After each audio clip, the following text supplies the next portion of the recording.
Hallelujah. Praise God. Praise God. Praise God. Praise God. I am so excited this morning because this is a combination of celebration. As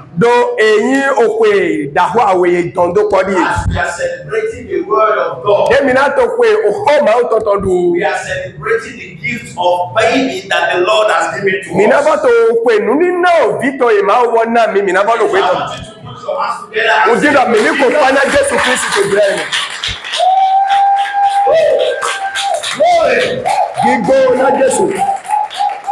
Amen.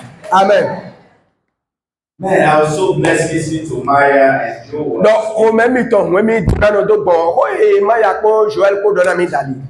This young couple,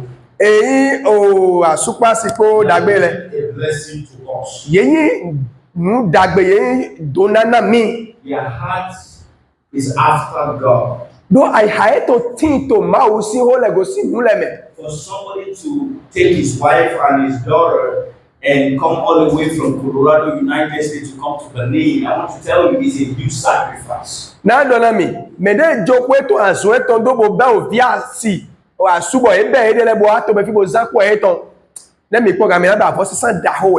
When they told me that they will be coming and they will be coming with the baby, I was, first of all, I didn't tell them, but I was shocked.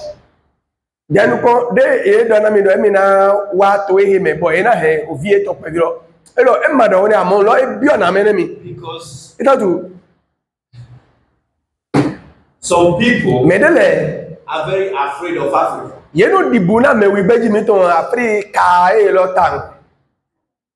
So for them to say, we are going with the baby, but it's a step of faith.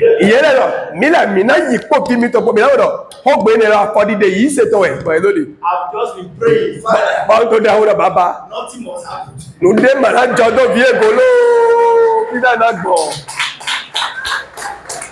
But when they came, they were so surprised. The baby is stronger than the parent.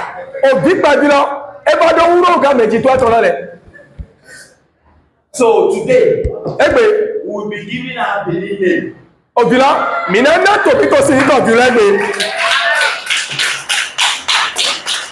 Amen. Amen. I'm so blessed. Thank you for coming.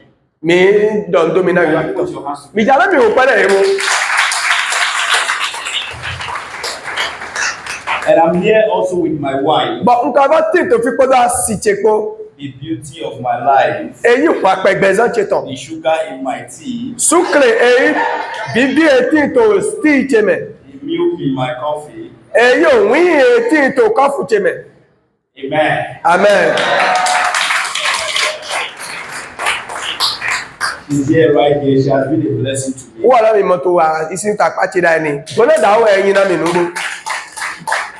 So for the young people in the house, please marry well.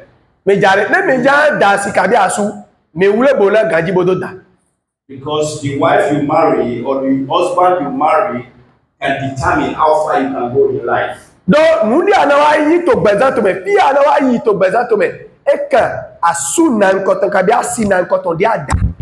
And for believers here, if you are married and your wife she's a Christian, your husband is a Christian, you guys have to work together. Bon, bravo, ako dasi, kabia da sutofi, but mi tinto yiseme, madonna mi awele mi do anu akpobodo wa solo. If you are not willing to work together, nendo mako dojo na do wa so na do yi nu konto akpome. It will be difficult to go forward in ministry. Ena dia una mi ndo yi nu konto ma usi asome. Because your wife or your husband is your helpmate. Do asitwe, kabia asutwe yen alogona metona mi alogona mitona mindile. I know in the context of Africa, nyo to walo chamito to me we beji fime. Women we always want to show that we are the man.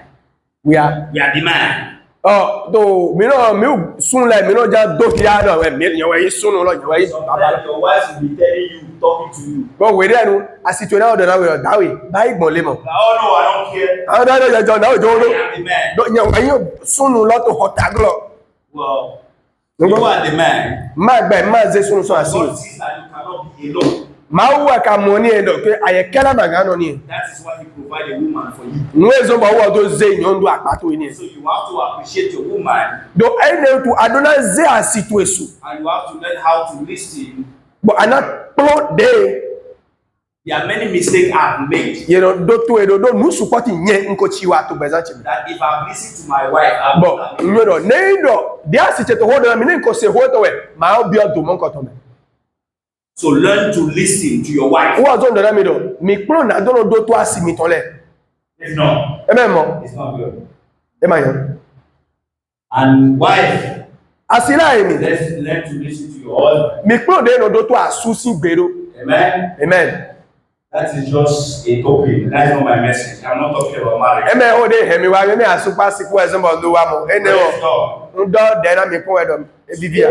We're talking about the love of God as you have been hearing. Ida mi to se do da e so me do ho je no kon la me ya do wan na ma utongo. And I'm going to be taking from what our sister Maya and Joel has spoken. I'm going to be taking from them to share with you. Ma fi de yela no te do o lo we na beson bo na do ma o ho do mi ko. Now I want you to listen. But ni mi do to gan. Because I may say some things that are contrary to what you ever believe. But mi do to gan do that to na he na do nde le bo lo na sota nu e ko yon da ide.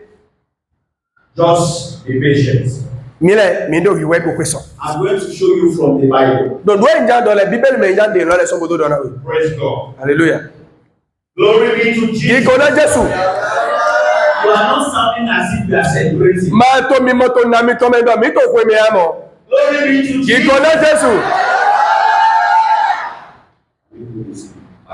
I know that is disturbing. Yeah, this is so good. You know I don't like music. I'm not the pastor. Praise God. Now, we want to start with Malachi chapter 3, verse 6. Meja beso we malaki ton ota aton akochropo. Malachi chapter 3, verse 6. Malachi chapitre 3 verset 6. If you have it, please read it for us. Car je suis l'Éternel, je ne change pas. Et vous, enfants de Jacob, vous n'avez pas été consumés. I am the Lord, I do not change. Car je suis l'Éternel, je ne change pas. What made God God is because he never changes. Nuezo ba maudo yi mauwendo emono diagbele nuedo to hola meni. God never changes. Mau mono diakpo. God never repents. Mau mono bai nebola do e ona go bai. I love this young man. Enado unyi wana bi sunu dagbe. Oh, because of what he has done. Nande bai na mi uti. I don't love it again. Eti nu bai bai wole ba. That is not God. Ene mai mau Because God eta tu mau never changes. emono diakpo gbede. If he's good, Nendo mau dagbe. he's good always. Mau yi dagbe kakado iwe. If he's love, Nei waina he's love always. eyi waina kakado iwe. God Mawo never changes. emono dio gbede. Are you here this morning? Atofi afomo ya. God Mau never changes. emono dio gbede. Let's go to the book of Hebrews chapter 13 verse 8. Mini owe Hebrew tome. Hebrews chapter 13 Otaton, wiaton, verse 8. afochiaton. 13-8, Hébreu 13-8. Hebrews chapter 13 verse 8. Hébreu 13-8. Are you here? Yes. Now let's look at it. Jesus Christ Jésus Christ. is the same yesterday, Le polo wa eyin to so. today, To ebe and forever. kakado edoyi. Jesus Jésus. is the same yesterday, Le polo je yin tegbe. today, So de wa yo and forever. egbe kakado edoyi. It means Ebedo. Jesus Jésus never changed. emono dio gbede. God Mau never mono changed. dio gbede. If he is good Nínú ẹ̀rọ ẹyọ nùgbọ́ yesterday, tó sọ̀dẹ́ wá ìnùgbọ́. he is good Bẹ́ ẹgbẹ̀rún today, ẹgbẹ̀rún ló ẹgbọ́yọ́. be good Bọ̀ sọ̀dẹ́ bọ̀jà forever. ìnàbọ̀yọ́ lọ kàkàdé ìwẹ̀. Why are we talking about this? Ètà òtù mi tó kó dọ̀dọ̀. It's because we are talking about love. Do me to code do waina go. And I want you to understand Ndido ani monukun jago. that God does not just love, but He is loved by Himself. Let's go to the book of 1 John, chapter 4, verse 8. I want you to follow me.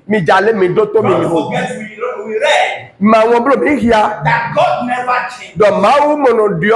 That Jesus, the same yesterday, the same today, and the same forever. God never changes. So let's see what the Bible says about God.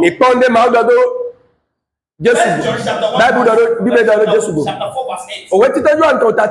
But anyone who does not love does not know God. For God is love. For God is love. Now, today you are a student, you are not a church member.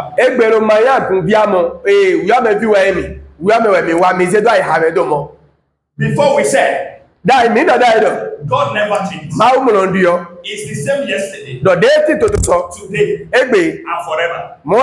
Now, the Bible says that God is love. So what does that mean? That God is love yesterday. God is love today. And God is love forever. It means if God says, I love you, God never changes His mind. Oh God, I say He never changes His mind. No matter what you have done, no matter your mistakes, God never changes His mind. Because God never changes. Never. Now, because of lack of the word of God, many religions has changed the character of God. They represent God. Instead of them to present God as God is, because of their lack of knowledge of the word of God, they begin to represent God. And I know some of us, we have a different opinion about God. I used to have that opinion. Why? Because that is what I was taught. Because for me, God only loved me when I do this right. So, as a Christian, when you read your Bible, okay, God loved me. I'm God loved me. Oh, I am happy. God loved me. Why? Because you have done something good. And you feel like because of the good thing you've done, then God can love you. Or when you give in the church, for some of us, okay, that is when God loves us. Or when you go to church every time, in your mind, God is happy with me because I am doing the right thing. I want to announce to you today, that is not why God loves you. God does not love you because of what you have done. God loves you because He is love. He is love because He is love. God has to love you. That is His identity. That is the very nature of God. God is love. And He is love yesterday, today, and forevermore. So God will not say, oh, today, you have done well. I am proud of you. I love you. And tomorrow, when you do something wrong, I will say, today, I'm not in love. And that is The God that religion has presented us.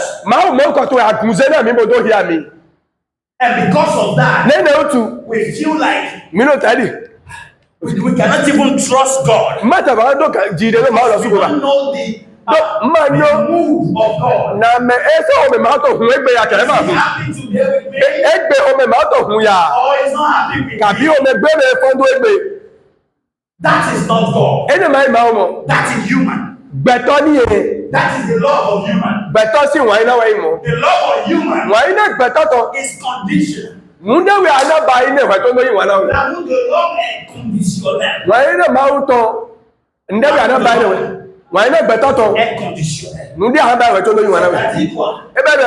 When I say I love you, you will always hear I love you because. Do you understand what I'm talking about? I love you. Or I will love you.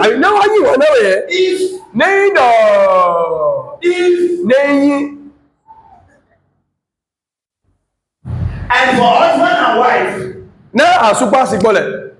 I don't know what I'm talking about, husband and wife. Listen. When the day you got married, in the altar, you made some promise. From today, I take you to myself as my, I don't know what it is, as my holy one, now and forever, till death do us apart. Amen. Amen. Everybody clap. Okay, good. And the husband will say the same thing. But as soon as we enter the house. After 1 week, something small happened. You hear? The husband will say, no. We cannot continue like this. What? I didn't know. You have this guy.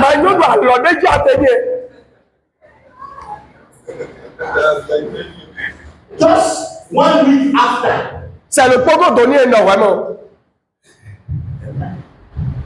They continue. They continue. Well, I've heard of a story. You know, Pat, what do you call it? Toothpaste. The couple got married. And in their honeymoon, they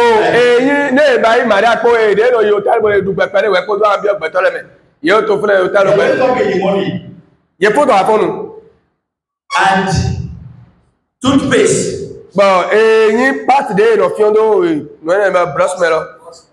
become a problem. Toothpaste. The wife said, this is how I used to do it. The husband said, no. This is how you do it. The wife said, no. This is how you do it. The wife said no. Press from the oil. The wife said no. Press from the oil. And they said fight.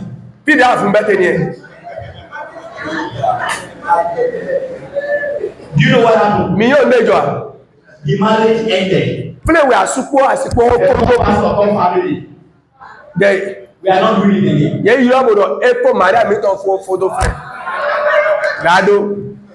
Toothpaste. What happened to the promise?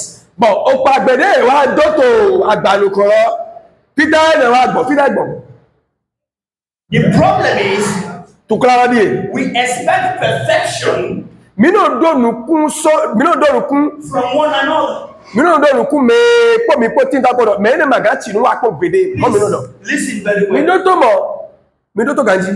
As human, Taibi gbeto le. we are only perfect in the spirit. To gbigba mewe mi yin gbeto pe gante. We are not perfect in the flesh. Amo to agbasa eme mi ma pe ganto agbasa mi amo. So if you are thinking you will get married and everything will be beautiful every day, every time. Yeah, but I mean that su ka mi na da si bo le po na nyo pobo to kla ma ti gbede wi wa ma ti aklode we. Please wake up. For some lo me. So human Begbeto has a limitation. edo podo edo aligro. If I say I love you, Ne no yin wana we. yes, I love you, Nu gbo yin wana we. but because I am human, Amo na yin gbeta otu. I can change my mind 100 times in a day. Nga dio ni neche wa kan le ko to gbelopo. I love you. Yin wana we. Oh, I don't love you. Ma yin wana ba. E to to le. I love you. Yin wana we. Oh, no, I don't love Ma yin wana we ba. E to to ba le. I love you. Yin wana we. So, Be as human, na ni gbeto. our feelings Nu ni ne mi wa ne mi to ni no me mi to. are like stock market that fluctuates. That stock market. Okay. But our love keep changing, our feeling keep changing. Why na mi to eno ta di o mo na zo gbe petrol na ta eno ba le. Why? Di dio. Because we are human. E ta tu beto We mi. are led by emotions. Do no eno to mi la de mi mo papa ne to no wa no to mi. So it is true I love you, Nu gbo yin wana we. but when something happens, Amo ne ndele wa jo. I can feel somehow. Ndele ga jo to ha to me bona. When we talk about God, Amo ne mi do do wa ina ma o tu. the love of God Wa ina ma o so. is not a feeling. E me ye to nto mi mo to na me. Do na nto mi mo to na me. Always change. Do nu mo to na me no di oja we. Circumstances. So bon de nu de to jijo to kai. Holome ndi ato mo to kai holome. But God, Amo ma wo. the love of God, Wa ina ma o is so. not a feeling that goes like this. E me nde no yi dogo no yaga. And Brother Joel just said it this morning. But eyi pe jo do na mi The afo. love of God is constant. Do wa ina ma o to eti to te kaka we. It's persistent. E do no tebolo jo we. Glory be to Jesus. Amen. They just told me that I have few minutes left. Ye do mi do ga yo ko je pupa I ni. say what? Bonu e te do I have ayi. not just started. Ma ka o be we. Glory be to Jesus. Ye go na tesu. So what we are saying Wọ́n dọ̀ mí tẹ̀lé. is that God, Máa the love of God, wọ́n iná máa tọ̀. is constant. Ẹ mọ̀ nà kúpẹ́. Is always there. O ètò pé tẹ̀gbẹ̀wẹ̀. Listen, Dọ́dọ̀. there is nothing you can do Nù dẹ́mọ̀ tí ìyàgbẹ́ tó àdábà yìí. to change the mind of God. Àní tó di ọ́ nìyẹn màá wọ̀ ọ́dọ̀. Because the Bible says Dọ́bí bẹ́ẹ̀ dọ̀. God never changes. So màá mú lọ di ọ́ kó gbèdé. So we used to say in our language, Mi náà dọ̀ tó gbèmí tọ̀ mẹ́mi yún ẹ̀. Yovo monodo win. Bomo monodo no. Na why people never say yes and say no? That's the fact. It's not true.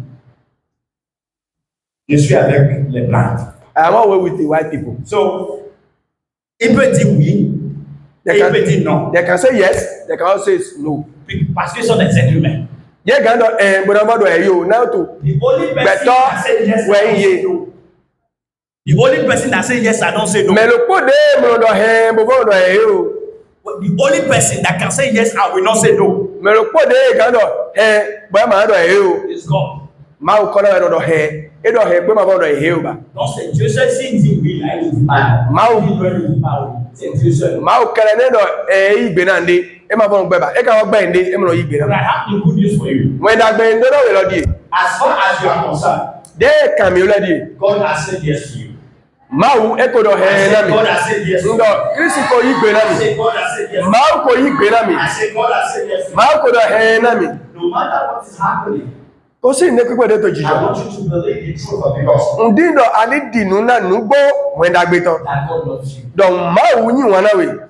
Not because of anything you have done. Eme nu dàgbé akọwà adéjá. It is because He is love. Wọ́n iná tọ́mẹ̀wẹ̀ ẹ̀wọ̀ yín wọn náà wẹ̀ tè. Praise God. Gígóná Jésù. I say praise God. Ndọ̀ gígóná Jésù. I say praise God. Ndọ̀ gígóná Jésù. I say praise God. Gígóná Jésù. I say praise God. Gígóná Jésù. Dìnnà dọ̀ náà kàn dédé ẹ̀mí. Can I continue as you stop? Máa tọ̀nù kọ̀ ìkà máa nọ tẹ́lọ fẹ́lẹ̀ pọ̀mbó. I should continue. Ndọ̀ yìí nùkọ̀. I should continue. Báyìí nùkọ̀. So majority carry the vote. Èèyàn òtò náà bí wẹ̀ sí àlọ́bọ̀ mi president ẹ̀ mọ̀. Mi ní yìí nùkọ̀ wò ni. Let's go to the book of Mini your way. Let's go to the book of John, of Romans. Mini your way, no money tournament. Romans chapter 5, verse 8. Owe le money ton otaton aposhiaton. Romains chapitre 5, verset 8. Verse 8. But God, we read it before, right? Mi yara ikabi. But God showed his great love by sending Christ to die for us. Why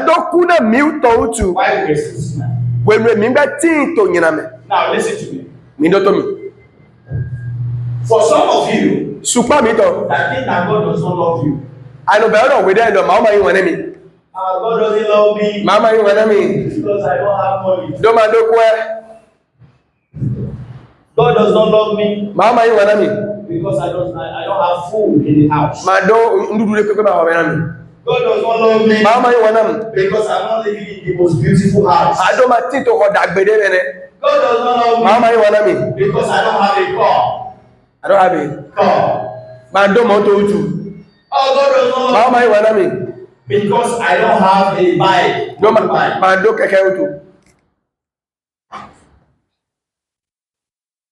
Praise God. That is how some of us, that is how we talk. But that is what we think.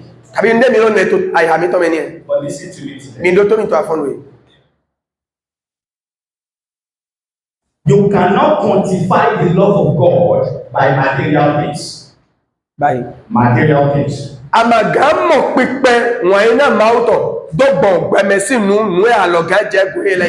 You cannot define the love of God based on material things. You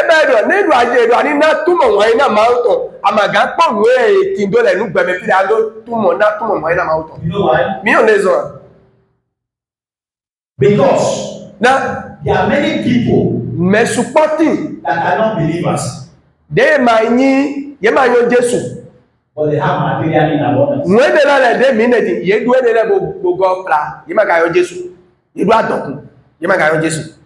What I'm trying to say is that you cannot say because of something material God does not love you.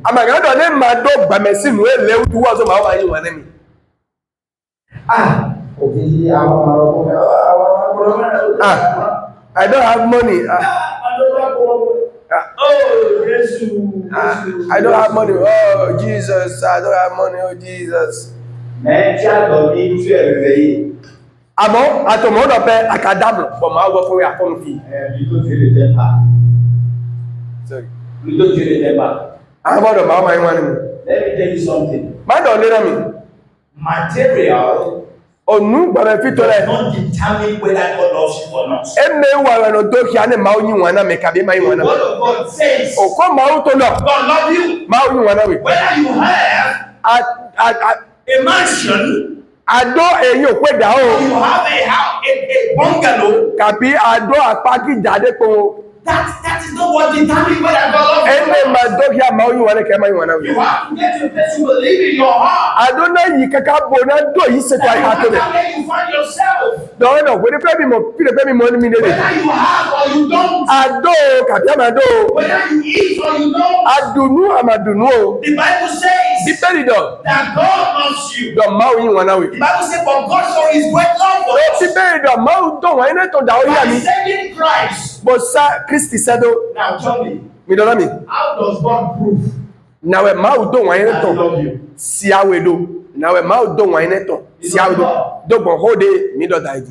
How? How did God prove that he loves you? Thank you. He sent Christ Jesus.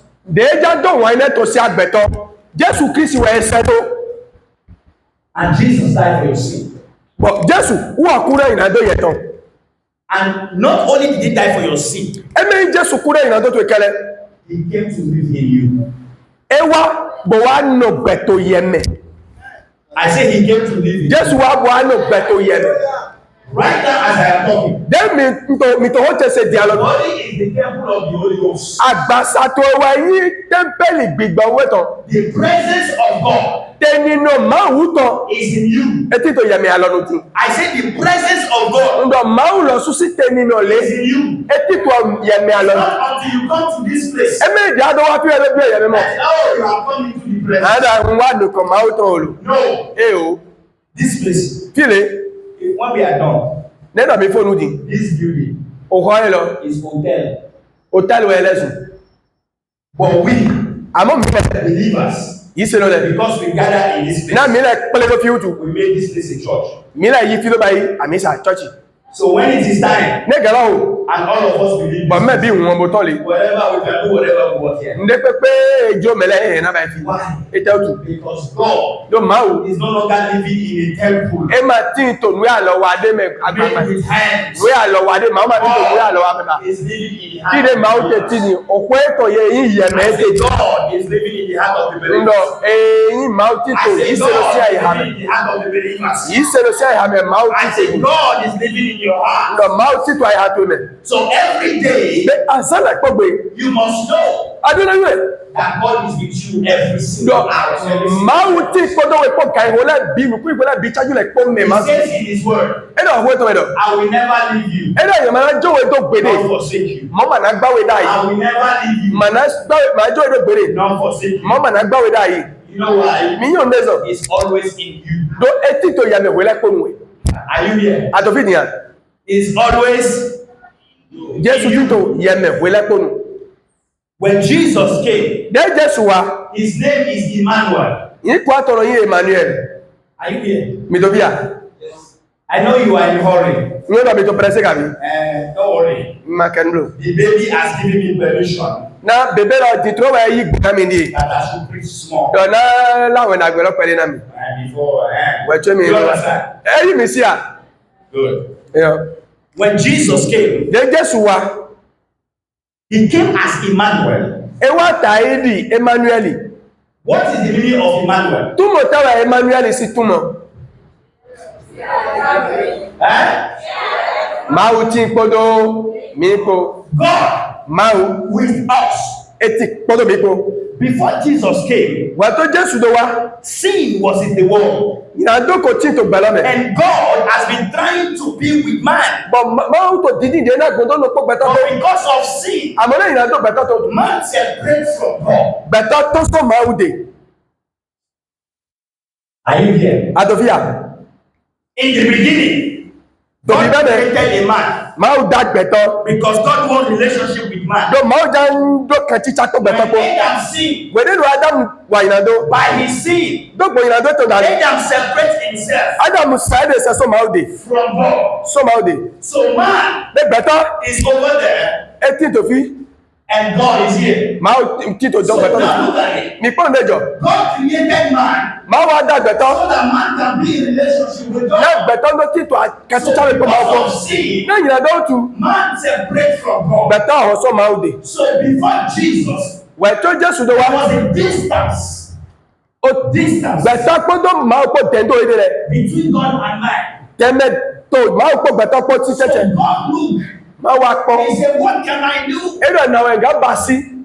The only solution Do gbolo do po la di. is that Wa di. the result of sin, the reward of sin is death. Wa ni ale ina do to yin oku ni e. Somebody must pay for the sin. E ba la me de ka do su ina do se ho. So how can we do? Na mi na ba ido. God looked.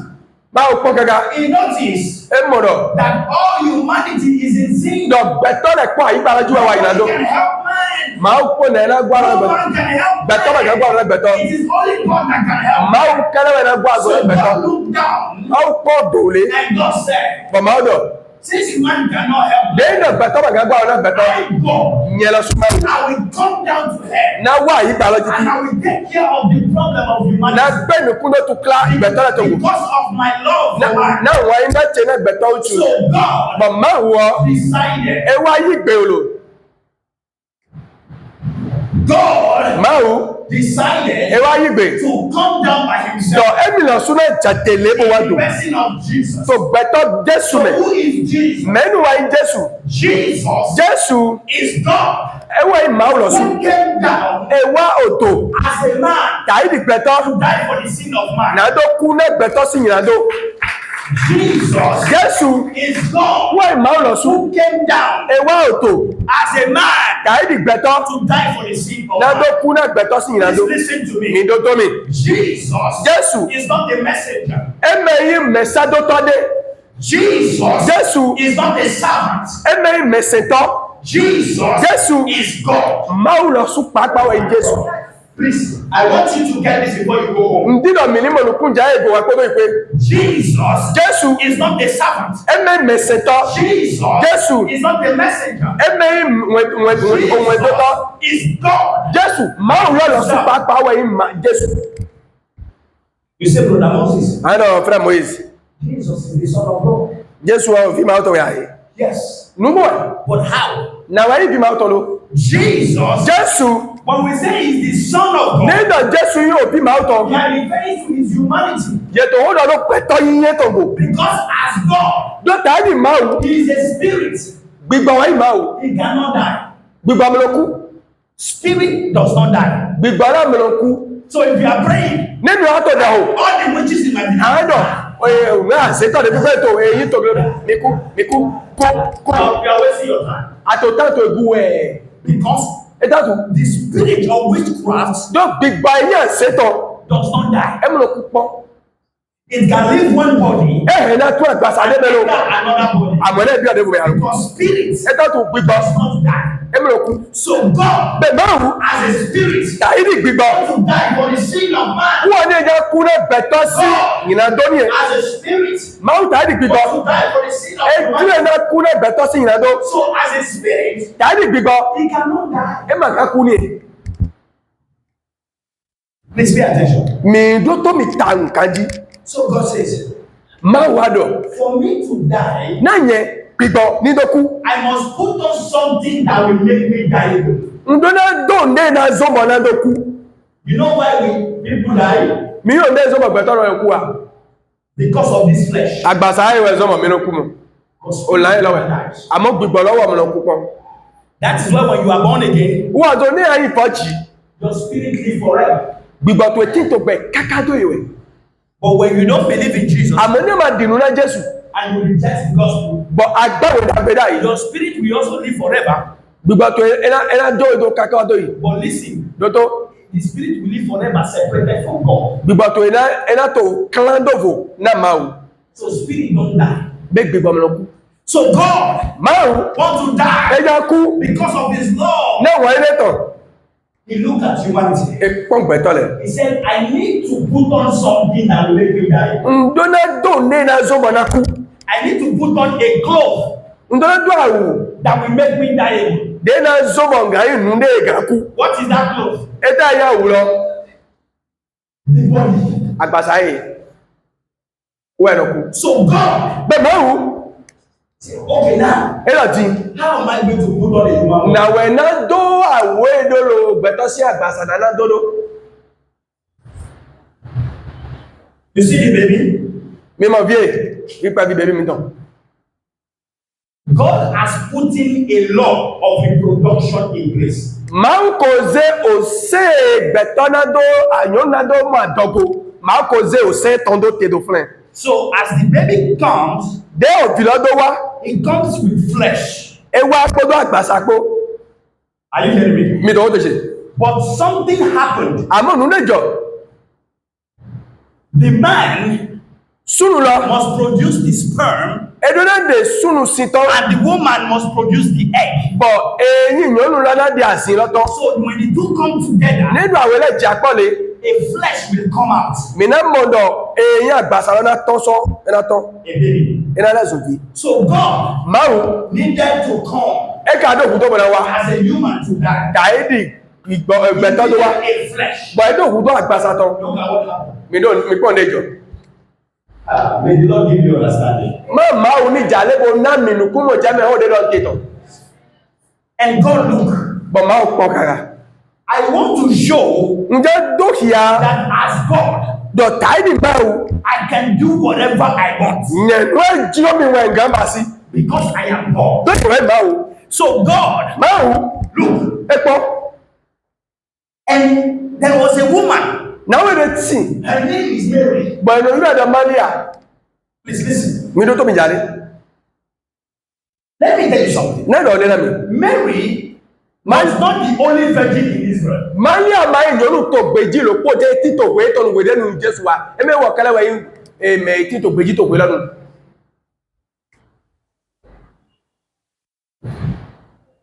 Mary was not the only virgin.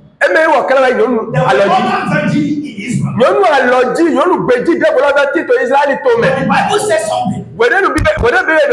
And Mary found favor in the sight of God.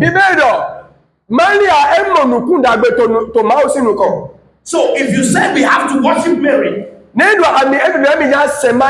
because Mary was a virgin, you are wrong. Mary was not the only virgin.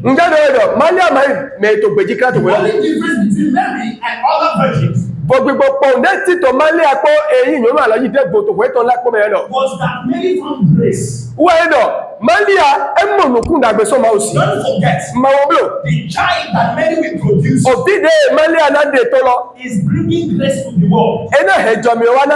So the way the grace must come by grace.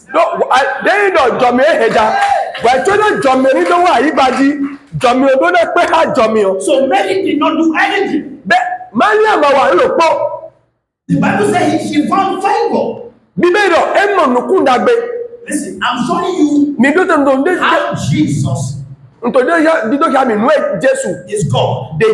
How God become Jesus. And Jesus called himself a son, and sometimes called himself God. Listen, you may not get this in most places. And the angel came to Mary. And the angel looked at Mary. Fear not. You have found favor in the sight of God. And the angel told Mary, Mary, you're going to have a child. Mary said, what? There is a normal process. There is a normal process. You have to go through that process. You have a child. Mary said, I have not done the right thing. So if you are here and you are looking for a child and you are married, keep doing the prayer. No, you don't understand. If you are married and you are looking for a child, keep doing the right thing. Child will come.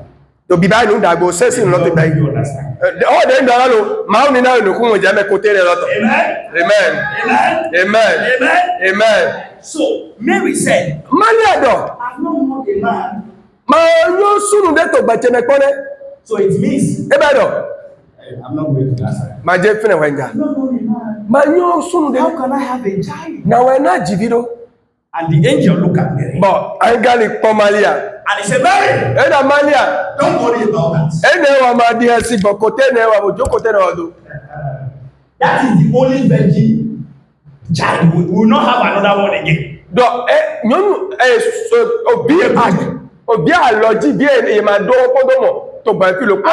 Jesus will not have it again. So if you want a child, you have to go through the normal process.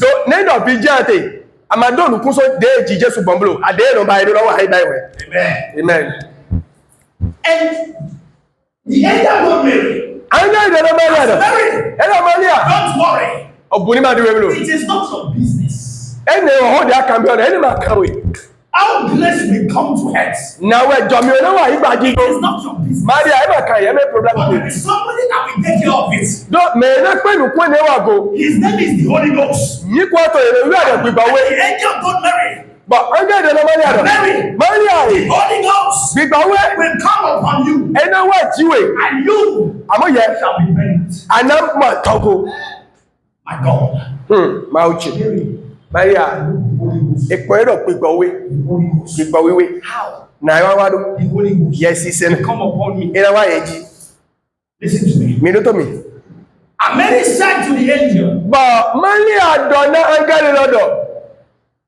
Let it be unto me. The whole other me monami pa according to thy word. The day adore do.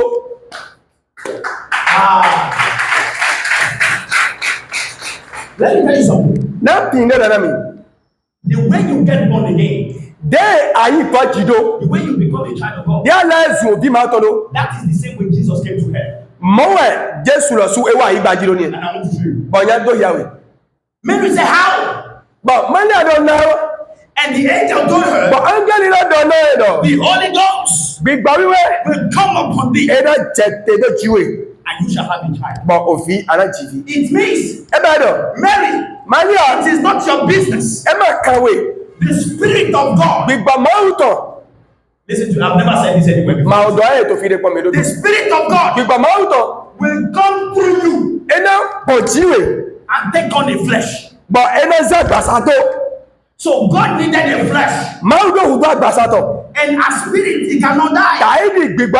He needed a flesh to die. So God in his infinite power wrap up himself in the womb of Mary. How did he do it? Listen to this. How do we become born again? We receive the word of the gospel. I will believe in the word of the gospel. I will become a child of God. The same way when the angel spoke to Mary, he said to the angel, angel, let it be unto me. Let it be unto me. According to thy word. And the Bible says the word is life and is spirit. Is life and is spirit. Immediately, Mary said, let the word be to me. Let the word be to me. As the angel departed,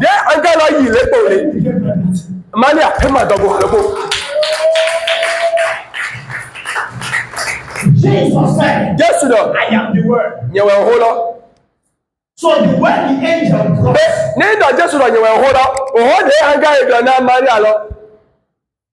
was the word of faith. The moment Mary accepted the word, the word, the seed,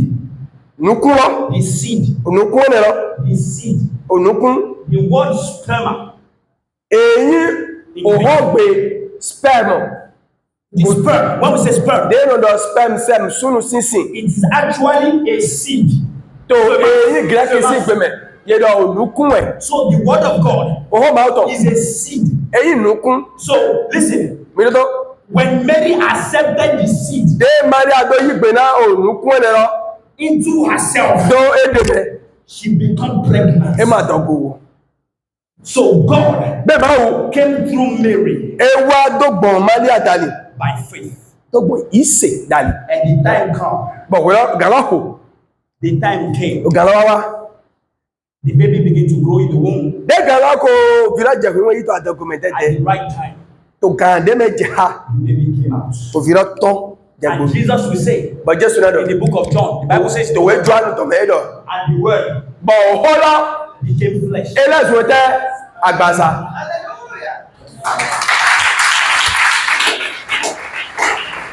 Because God loved us so much.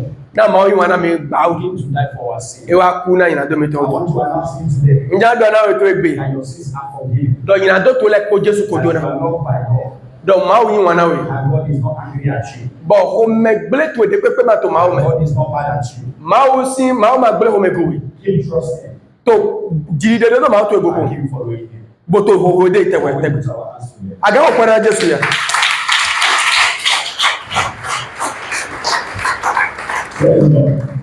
Hallelujah. Now, Din. We are going to another phase.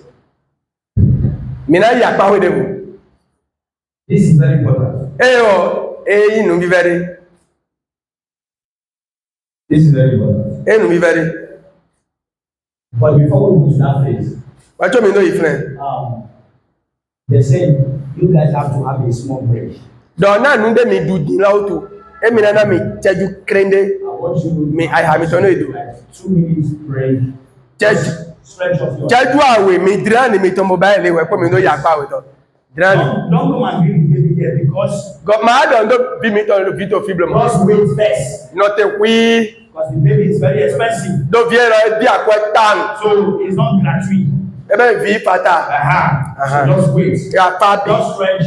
Give you 2 minutes and say hi to your neighbor. Say hi to your friends. Na mi And we will continue. cheju awe and don do mi akpa to e wa neighbor.